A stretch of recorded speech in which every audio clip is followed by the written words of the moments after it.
And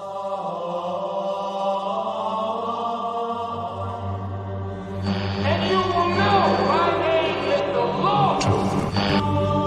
I am God. There you are.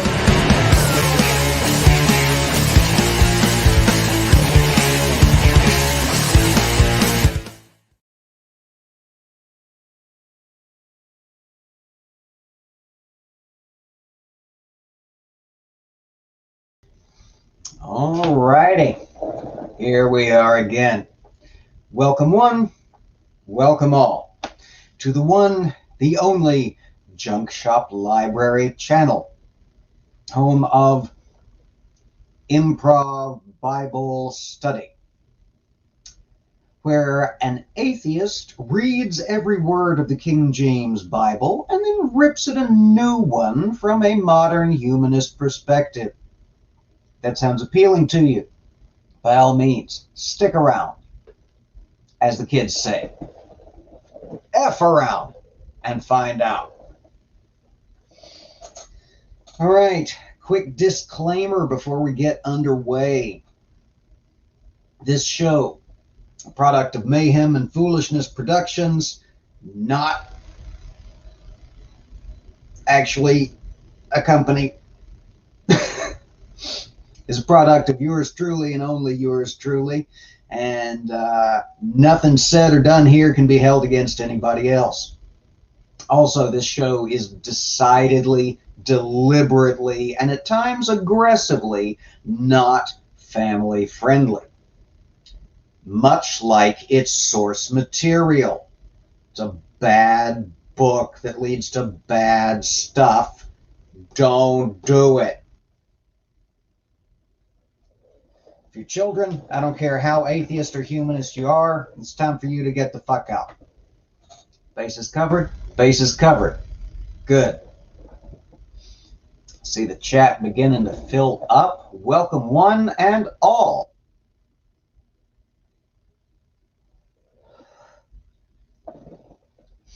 This show, and the others both like it and not here on the Mayhem and Foolishness Network, would not be possible, and certainly wouldn't have been possible for a long stretch of the last year or so, without the support of the fantabulous people whose names you see scrolling at the bottom of the screen, my Patreon patrons, joining us from over at patreon.com/junkshoplibrary for as little as $1 a month.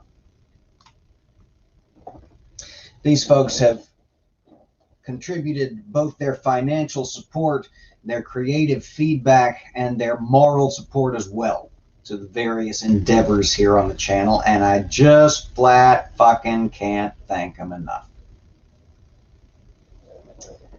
In a special and particular, y'all know I got to shout out my top tier patron, my genuine calfskin level supporter, and very first Patreon supporter here in the library, the one and only Mr. Paul Camish. Paul has gone and continues to go well above and far beyond in his support of the channel and his efforts on its behalf. Thank you, my friend, for all you do.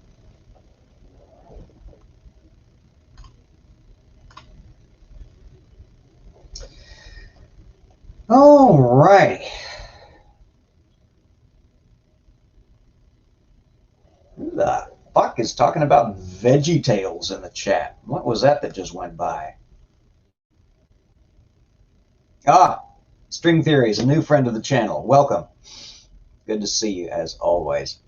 I was exactly a member of that target demographic and target generation. I was raised on a pretty steady diet of the VeggieTales. Still know all the words to entirely too many of those songs. Damn you, Big Idea Productions. Damn you all to hell.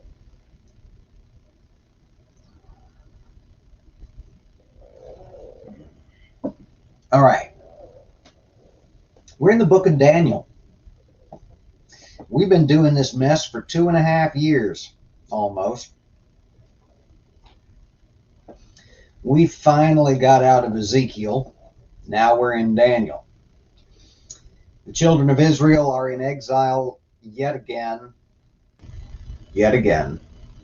and yet again, God has raised up somebody to pontificate on their behalf, and this time it's Mr. Daniel, or as he's known in Babylon, Belteshazzar.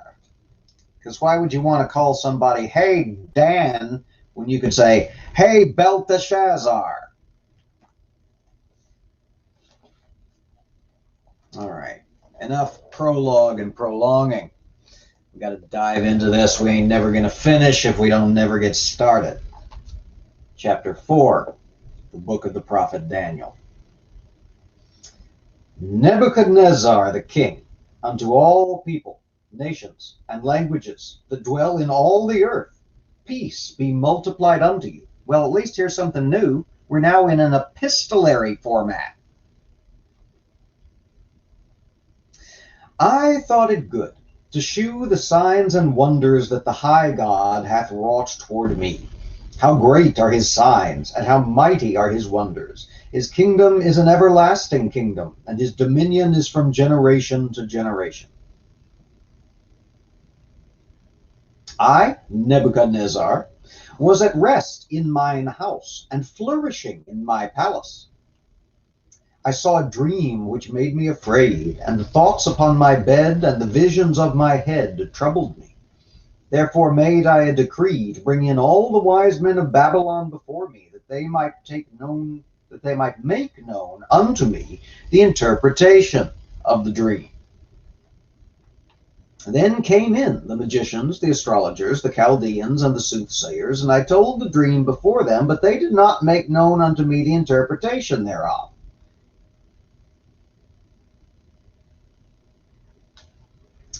But at the last Daniel came in before me, whose name was Belteshazzar, according to the name of my God, and in whom is the spirit of the holy gods, and before him I told the dream, saying, O Belteshazzar, master of the magicians, because I know that the spirit of the holy gods is in thee, and no secret troubleth thee, tell me the visions of my dream that I have seen, and the interpretation thereof.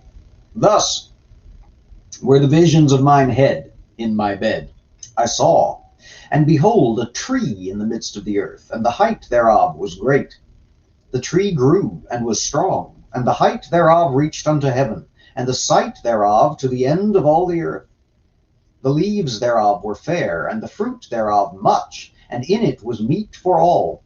The beasts of the field had shadow under it, and the fowls of the heaven dwelt in the boughs thereof, and all flesh was fed of it. I saw in the visions of my head upon my bed, and behold, a watcher and an holy one came down from heaven. He cried aloud and said thus, Hew down the tree, and cut off his branches, shake off his leaves, and scatter his fruit. Let the beasts get away from under it, and the fowls from his branches. Nevertheless, leave the stump of his roots in the earth, even with a band of iron and brass in the tender grass of the field. And let it be wet with the dew of heaven, and let his portion be with the beasts in the grass of the earth. Let his heart be changed from man's, and let a beast's heart be given unto him, and let 7 times pass over him. This decree is by the decree of the watchers, and the demand by the word of the holy ones, to the intent that the living may know that the Most High ruleth in the kingdom of men, and giveth it to whomsoever he will, and setteth up over it the basest of men. This dream I, King Nebuchadnezzar, have seen. Now thou, O Belteshazzar, declare the interpretation thereof. For as much as all the wise men of my kingdom are not able to make known unto me the interpretation, but thou art able, for the spirit of the holy gods is in thee. Then Daniel, whose name was Belteshazzar, was astonied for 1 hour, and his thoughts troubled him. The king spake and said, Belteshazzar, let not the dream or the interpretation thereof trouble thee. Belteshazzar answered and said, My lord, the dream be to them that hate thee, and the interpretation thereof to thine enemies. The tree that thou sawest, which grew and was strong, whose height reached unto the heaven, and the sight thereof to all the earth, whose leaves were fair, and the fruit thereof much, and in it was meat for all, under which the beasts of the field dwelt, and upon whose branches the fowls of the heaven had their habitation. It is thou, O king, that art grown and become strong, for thy greatness is grown, and reacheth unto heaven, and thy dominion to the end of the earth. And whereas the king saw a watcher and an holy one come down from heaven, and saying, Hew the tree down and destroy it, yet leave the stump of the roots thereof in the earth, even with a band of iron and brass, in the tender dew of the field, and let it be wet with the dew of heaven, and let his portion be with the beasts of the field till 7 times pass over him. This is the interpretation, O king. And this is the decree of the Most High, which is come upon my lord the king, that they shall drive thee from men, and thy dwelling shall be with the beasts of the field, and they shall make thee to eat grass as oxen, and they shall wet thee with the dew of heaven, and 7 times shall pass over thee, till thou know that the Most High ruleth in the kingdom of men, and giveth it to whomsoever he will. And whereas they commanded to leave the stump of the tree roots, thy kingdom shall be sure unto thee. After that thou shalt have known, that the heavens do rule. Wherefore, O king, let my counsel be acceptable unto thee, and break off thy sins by righteousness, and thine iniquities by shewing mercy to the poor, if it may be a lengthening of thy tranquility. All this came upon the king Nebuchadnezzar. At the end of 12 months he walked in the palace of the kingdom of Babylon. The king spake and said, Is not this great Babylon that I have built for the house of the kingdom by the might of my power and for the honor of my majesty? While the word was in the king's mouth, there fell a voice from heaven, saying, O King Nebuchadnezzar, to thee it is spoken, the kingdom is departed from thee.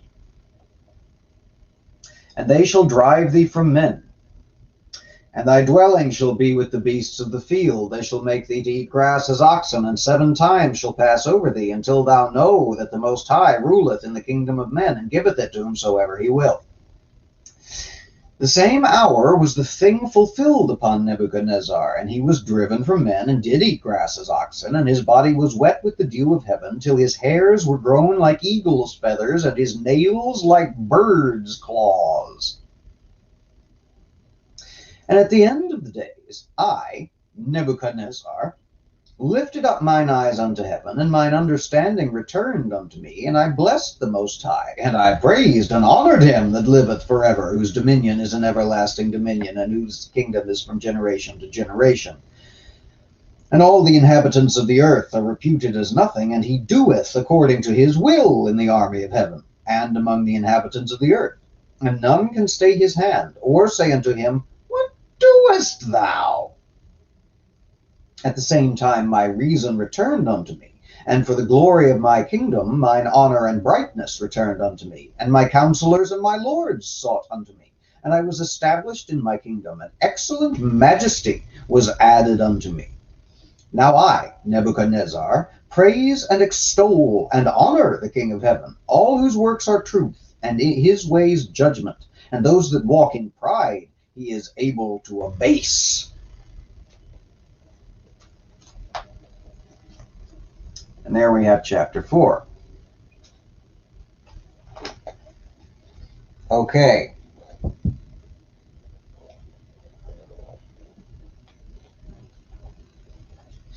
The story of the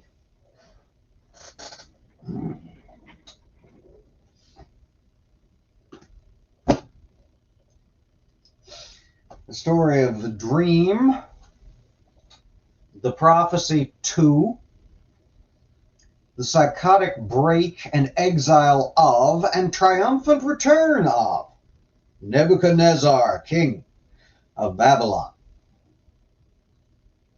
who periodically don't seem to learn his lesson real good. Because if you remember, in the last chapter, He was all for proclaiming the gloriousness and righteousness of the God of Shadrach, Meshach, and Abednego, and promoted them, and was all impressed with the shiny man that came and saved him from the fire. The very next chapter, he has another dream that he believes to be prophetic. And what does he do? Does he call Shadrach? No. Does he call Meshach? No. Does he call Abednego? No. Does he call Daniel, called Belteshazzar? No. He calls his damn Chaldeans again.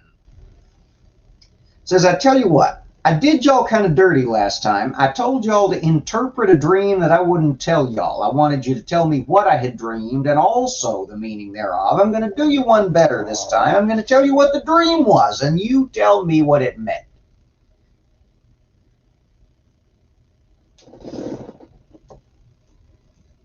And they try. And they can't do it. So he says, wasn't there some dream interpreting motherfucker we had some good luck with a while back? Something about some feet of clay? Yeah, fetch that guy in. So they fetch that guy in. And he says, Oh, Belteshazzar, I know that you are wise beyond wise, and the spirit of the most holy gods sits upon you. What I don't know is why I didn't call you in to begin with, given that I know all of this stuff about you and your great wisdom, and you're being besat upon by the spirits of the Most High God.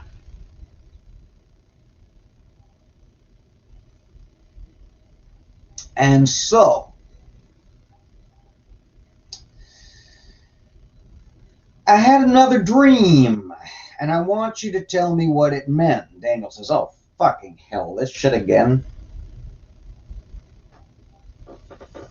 And Nebuchadnezzar proceeds to narrate this dream that he had, where he saw a big-ass tree that got cut down.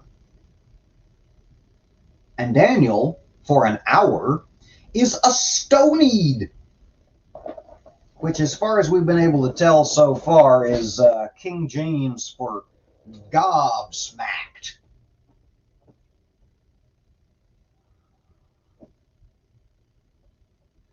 It's PJ, newly blonde. Good to see you. Welcome.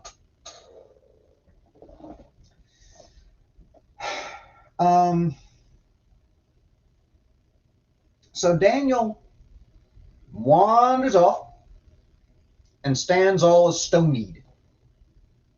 He's all worried to tell Nebuchadnezzar, the furnace-happy king, the one who keeps threatening to turn the homes into dunghills of everybody who disagrees with or displeases him. He's a little hesitant to interpret this dream for Nebuchadnezzar.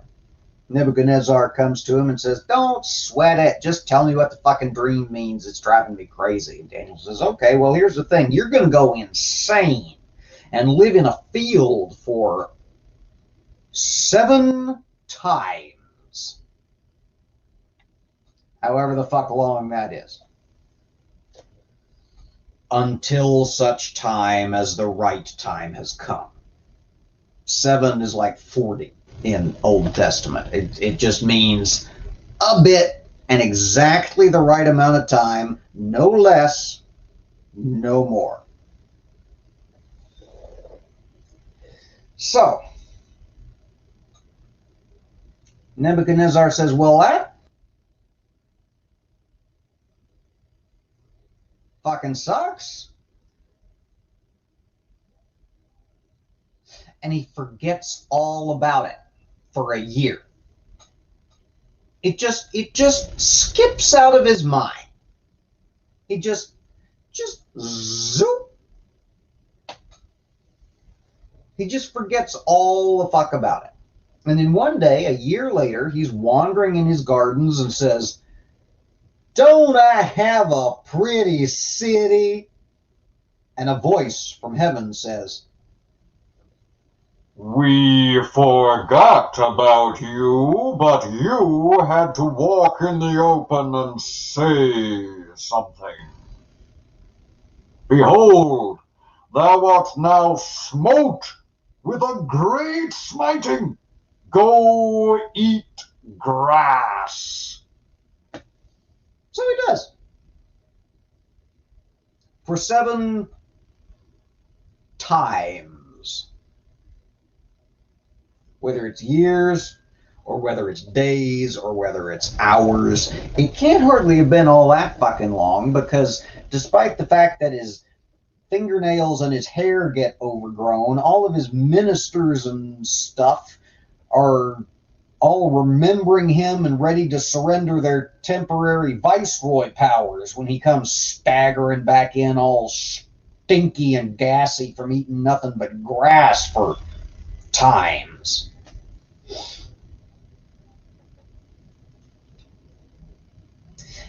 And at this point in the story, we find out that this entire chapter has been written after the fact by Nebuchadnezzar himself.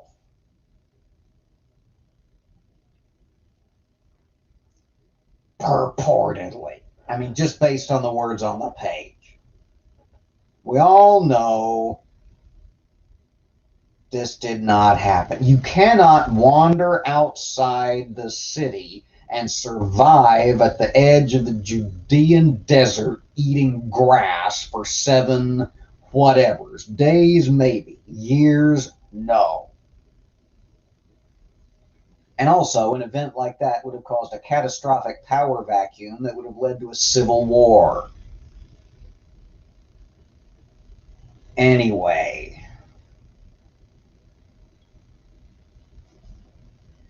And this chapter, much like the one before it, ends with Nebuchadnezzar declaring the glory and supremacy of the God of the children of Israel. Not, if you'll notice, the soulness of the God of the children of Israel. Just the supremacy of it. Him. Her. Whatever. They.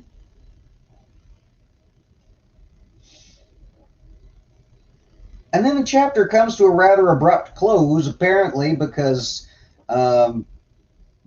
Nebuchadnezzar ran out of Twitter characters?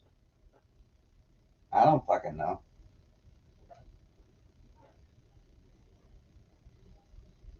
Chapter 5? I don't know, there's just... and that was just kind of a laborious little story. The poor man had some kind of deep psychotic break and wandered around in the wilderness for a while, and then he came back and said, "Glory to God." Not a whole lot remarkable going on here. Okie dokie. Somebody in the chat asked for it, so here it comes. Chapter 5. Belshazzar the king made a great feast to 1,000 of his lords, and drank wine before the 1,000. Belshazzar, whiles he tasted the wine, commanded to bring the golden and silver vessels which his father Nebuchadnezzar had taken out of the temple which was in Jerusalem, that the king and his princes and his wives and his concubines might drink therein. Then they brought the golden vessels that were taken out of the temple of the house of God, which was at Jerusalem, and the king and his princes and his wives and his concubines drank in them. They drank wine, and praised the gods of gold, and of silver, of brass, of iron, of wood, and of stone. In the same hour came forth fingers of a man's hand, and wrote over against the candlestick upon the plaster of the wall of the king's palace. And the king saw the part of the hand that wrote. Then the king's countenance was changed, and his thoughts troubled him, so that the joints of his loins were loosed, and his knees smote one against another. And the king cried aloud to bring in the astrologers, the Chaldeans, and the soothsayers. And the king spake and said to the wise men of Babylon, "Whosoever shall read this writing, and shew me the interpretation thereof, shall be clothed with scarlet, and have a chain of gold about his neck, and shall be the 3rd ruler in the kingdom." Then came in all the king's wise men, but they could not read the writing, nor make known to the king the interpretation thereof. Then was King Belshazzar greatly troubled, and his countenance was changed in him, and his lords were astonied. Now the queen, by reason of the words of the king and his lords, came into the banquet house, and the queen spake, and said, O king, live forever. Let not thy thoughts trouble thee, nor let thy countenance be changed. There is a man in thy kingdom, in whom is the spirit of the holy gods. And in the days of thy father, light and understanding and wisdom like the wisdom of the gods was found in him, whom the king Nebuchadnezzar, thy father, the king, I say, thy father, made master of the magicians, astrologers, Chaldeans, and soothsayers, forasmuch as an excellent spirit, and knowledge, and understanding, interpreting of dreams, and shewing of hard sentences, and dissolving of doubts, were found in the same Daniel, whom the king named Belteshazzar. Now let Daniel be called, and he will shew the interpretation. Then was Daniel brought in before the king, and the king spake and said unto Daniel, Art thou that Daniel, which art of the children of the captivity of Judah, whom the king my father brought out of Jewry? I have even heard of thee, that the spirit of the gods is in thee, and that light and understanding and excellent wisdom is found in thee. And now the wise men, the astrologers, have been brought in before me, that they should read this writing, and make known unto me the interpretation thereof, but they could not shew the interpretation of the thing. And I've heard of thee, and that thou canst make interpretations and dissolve doubts. Now, if thou canst read the writing, and make known to me the interpretation thereof, thou shalt be clothed with scarlet, and have a chain of gold about thy neck, and shalt be the third ruler in the kingdom. Then Daniel answered and said before the king, Let thy gifts be to thyself, and give thy rewards to another. Yet I will read the writing unto the king, and make known to him the interpretation. O thou king, the Most High God gave Nebuchadnezzar thy father a kingdom and majesty and glory and honor. And for the majesty that he gave him, all people, nations, and languages trembled and feared before him. Whom he would, he slew, and whom he would, he slew, and whom he would, he kept alive, and whom he would, he set up, and whom he would, he put down. But when his heart was lifted up, and his mind hardened in pride, he was deposed from his kingly throne, and they took his glory from him. And he was driven from the sons of men, and his heart was made like the beasts, and his dwelling was with the wild asses. They fed him with grass like oxen, and his body was wet with the dew of heaven, till he knew that the Most High God ruled in the kingdom of men, and that he appointeth over it whomsoever he will. And thou, his son, O Belshazzar, hast not humbled thine heart, though thou knewest all this, but hast lifted up thyself against the Lord of heaven, and they have brought the vessels of his house before thee. And thou, and thy lords, thy wives, and thy concubines have drunk wine in them. And thou hast praised the gods of silver and gold, of brass, iron, wood, and stone, which see not, nor hear, nor know. And the God in whose hand thy breath is, and whose are all thy ways, thou hast not glorified. Then was the part of the hand sent from him, and this writing was written. And this is the writing that was written. Mene, Mene, Tekel, Upharsin. This is the interpretation of the thing. Mene. God hath numbered thy kingdom and finished it. Tekel. Thou art weighed in the balances, and art found wanting. Peres, thy kingdom is divided and given to the Medes and Persians. Then commanded Belshazzar, and they clothed Daniel with scarlet, and put a chain of gold about his neck, and made a proclamation concerning him that he should be the third ruler in the kingdom. In that night was Belshazzar, the king of the Chaldeans, slain, and Darius the Median took the kingdom, being about 62 years old. And there we have chapter 5. Hope you liked Belshazzar, because he's come and he's gone. Exit stage right.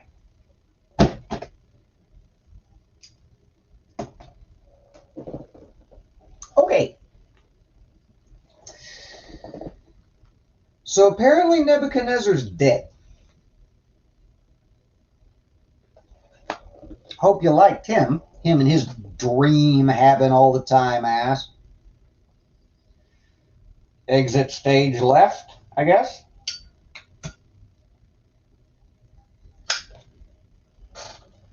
Okay. So Nebuchadnezzar dies.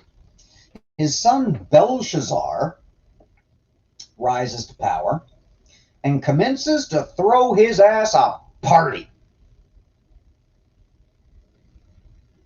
A party, I say, for 1,000 of his nobles, and also all of his princes and his wives and his concubines.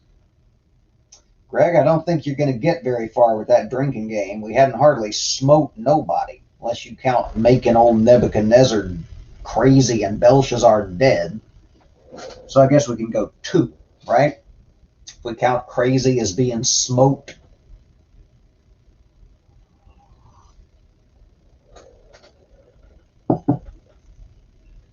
Okay. So he throws this giant fuck-off party. And he gets good and drunk. And he says, hey, you know what? Ain't there some fancier dishes in the treasure house somewhere? Didn't my daddy bring back some souvenirs from somewhere out west, someplace he conquered and smoked?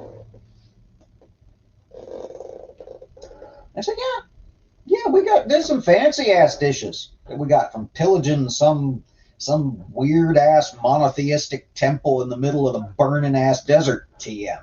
Get your burning ass desert merch at the link in the LinkTree in the description below. Aha! See how I did that? Wasn't that smooth? I'm getting the hang of this YouTube thing. It only took me 26, 28 fucking months.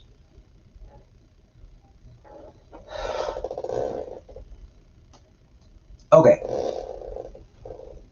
So they run and they fetch the fancy dishes.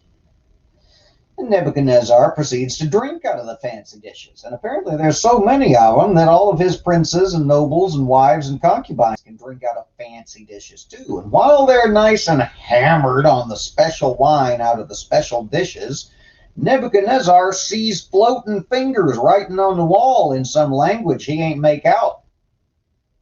And he shits himself. And says, anybody who can read that shit on the wall, pay no attention to that royal shit down there. I'm talking about the metaphorical shit on the literal wall. I will promote the absolute fuck out of and give them fancy shit. So in come running the astrologers and the witches and the Chaldeans and the sorcerers and them that speak with the dead and everyone who has a familiar spirit and every other damn thing. Tarot reading motherfuckers and who all knows what. But not only can't they give him the interpretation, they can't read what's on the wall because they ain't speak Hebrew.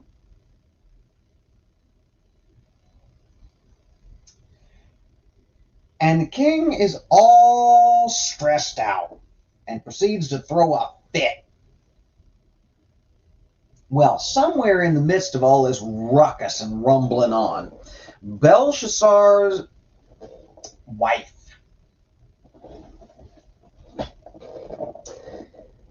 Big Mama the Queen, not one of these piddly little wives, and certainly not one of these foreign-ass concubines, Big Mama the Queen shows up.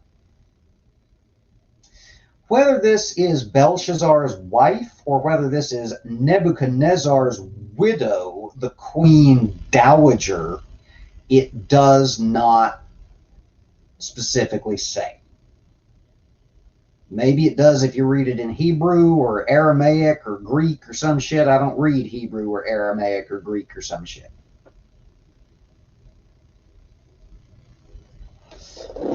Given the way that she's not already at the banquet,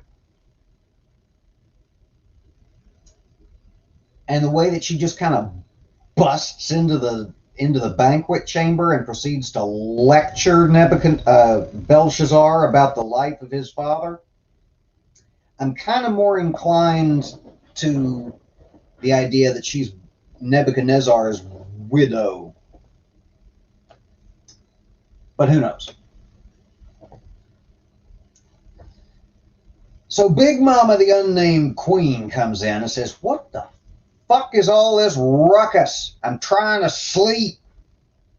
I have heard ruckus and shouting and running and rumors, and there's a constant stream of goddamn Chaldeans outside the window, all stressed out that they're not going to get promoted. What the fuck is going on in here?" And Belshazzar says, "You see that writing up on the wall? Well, I saw a magic hand appear out of nowhere and write it next to the candlestick, and I can't read it, and none of my wizards can either." She says, "You damn dumb son of a bitch. What are you messing with these Chaldeans and astrologers for? You know your daddy. Your daddy, the king, I say. The king? Back when we had a king up in this bitch. Partying on into the wee hours, drinking out of ceremonial vessels and shit. Your daddy, the king? He had a wise man. He had a dream-interpreting motherfucker. Ended up with him by accident when he demanded tribute from some piddly little monotheistic cult out west. But he got him. And the motherfucker who he insisted on calling Belshazzar, or Belteshazzar rather, despite the fact that his name was actually Daniel, the motherfucker could actually read dreams. Get these fucking Chaldeans out from under my window. Somebody find Daniel, wake his ass up, bring him in here and have him interpret your mysterious wall writing. Jesus Christ. And she disappears, never to be heard from again. Still unnamed.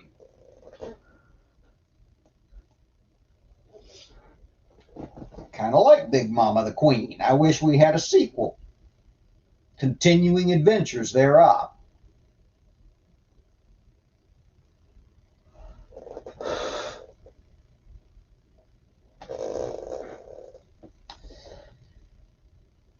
Well, Belshazzar finally composes himself enough to do anything but shit on the floor and scream for his Chaldeans, and has somebody go and rustle up Daniel. They rustle up Daniel, who's got to be getting on in years by now. But they wake the motherfucker up and they bring him in, and he says, "What do you want? God, it smells like wine and shit in here. What kind of party are you having? Never mind, I don't want to know. What do you want? I hadn't been summoned to the palace in a goddamn age. What do you want, you young whippersnapper? I mean, your majesty." The king says, "You see them smudges on the wall over the candlestick? I saw a mysterious hand appear out of nowhere and squiggle them on the wall, and none of my wizards can read the writing. If you can read it for me, because I'm getting all stressed out, I'm gonna, I'll give you fancy shit and promote you." Daniel says, "If you will just let me make something up to quiet your ass down, I mean, interpret the smudges on the wall over the candlestick, you can keep all your fancy shit, and I don't need a promotion. Me and, apparently long dead, Shadrach, Meshach, and Abednego been promoted already so damn many times, it's a wonder we don't outrank your ass by now. So he squints at the wall and he says, okay, let's see. Looks like Hebrew. I tell you what, I see smudges on the wall over the candlestick that look like a language that nobody here can read or speak except for miraculously me. And I think it says you're a bad person, you done fucked up, and you're going to lose your kingdom. Belshazzar says, well, okay, fair enough, a deal's a deal, and he gives him the fancy shit and promotes him anyway, and Daniel goes back to the house, and then the invading army of the Medes comes crashing in and kills Belshazzar, and that's the end of the chapter.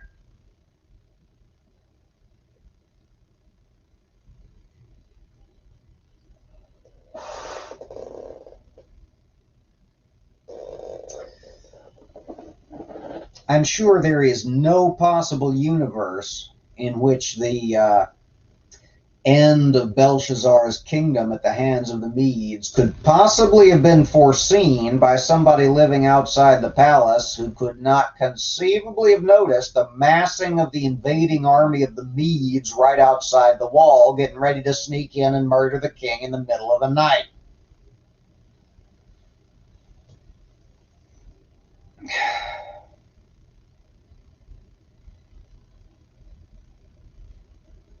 Okay.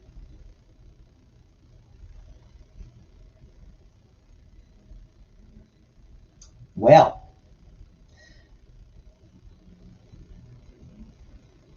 we've been going almost 45 minutes. It'll be 45 minutes by the time I get done rambling and closing out. I don't think I've got another chapter in me. I'm tired, y'all. And I got to stop swiveling this fucking chair. It's not good for my vertigo. If you're interested in a more personal take on what's going on in Old Junkshop's life, the link to the new podcast, The Chronic Atheist, is in the description below. You can get it on the Podbean app or on Spotify. Moving on up in the world, y'all. Moving on up. Okay, so, well, we did the madness of Nebuchadnezzar. We did the assassination at unknown hands of Belshazzar and the rise to power over the kingdom of Babylon of Darius the Mede.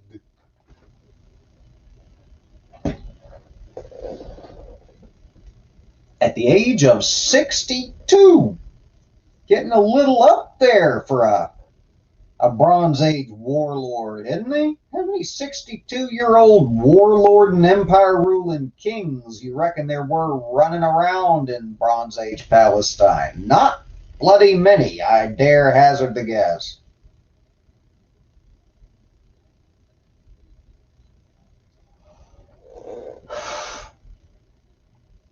Okay.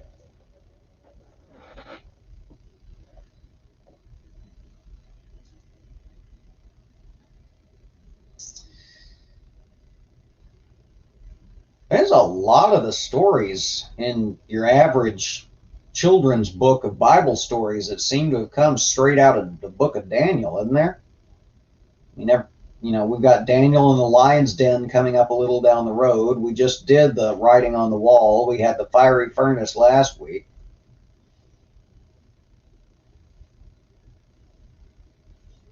Okay. Well, this was fun. Thank y'all for coming, hanging around with me. I know it's a very busy day in the YouTube atheist world. There's a lot of stuff going on right now y'all could have been doing, so it means all the world to me even more that you decided to hang out here with me today.